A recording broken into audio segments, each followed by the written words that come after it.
Welcome to week 2 of the Love Thy Neighbor campaign.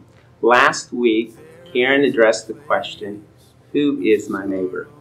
Today, I will be answering the question, why should we love our neighbor? Well, the first answer is obvious. Jesus commanded us to do so. In Matthew chapter 22, Jesus was asked, which is the greatest commandment in the law? Jesus didn't hesitate. He answered, love the Lord God with all your heart, with all your soul, with all your mind. This is the first and greatest commandment. But he didn't stop there. He continued. He said, and the second is like it. Love your neighbor as yourself. Notice the phrase, and the second is like it. Jesus is not only saying the second is just as important as the first, but also that these two commands are interconnected, that you can't do one without the other. We cannot love God without loving the people that He created, the people that He loves. Let me show you an illustration. This painting I love, not because it's so good, even though I think it's quite good.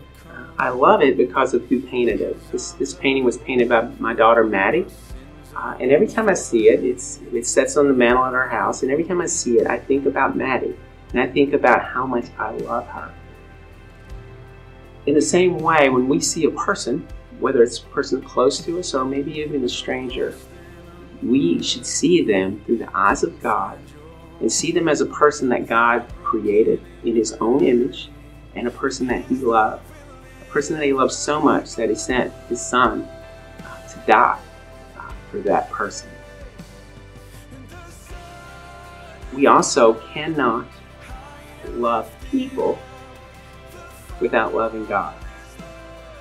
Now you may object to that statement and say, I can think of many people who aren't Christians who love other people. It's obvious that they do. And I would agree with that, but I believe here Jesus is talking about a different type of love, a different level of love that He's calling us to. And I think He explains it best in Matthew chapter 5 when He says this. He said, you've heard that you should love your neighbor and hate your enemy. But I say something different. I say you should love your enemies. You should pray for those who persecute you. And if you do this, that's how you become one of God's children. It's easy to love some people. We all love our families. We love our parents and our children. Sometimes we even love our brothers and sisters. We love our friends. We love people that are like us. But it's very difficult for us to love someone who hurts us, someone who abuses us, or maybe hurts one of our loved ones. It's even hard for us to love sometimes people who disagree with us. But God calls us to a deeper type of love. And God says those are the people you really need to love.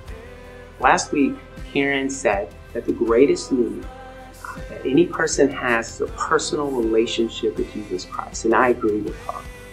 But we cannot argue a person into heaven. We cannot convince with great arguments a person to give their life to Christ.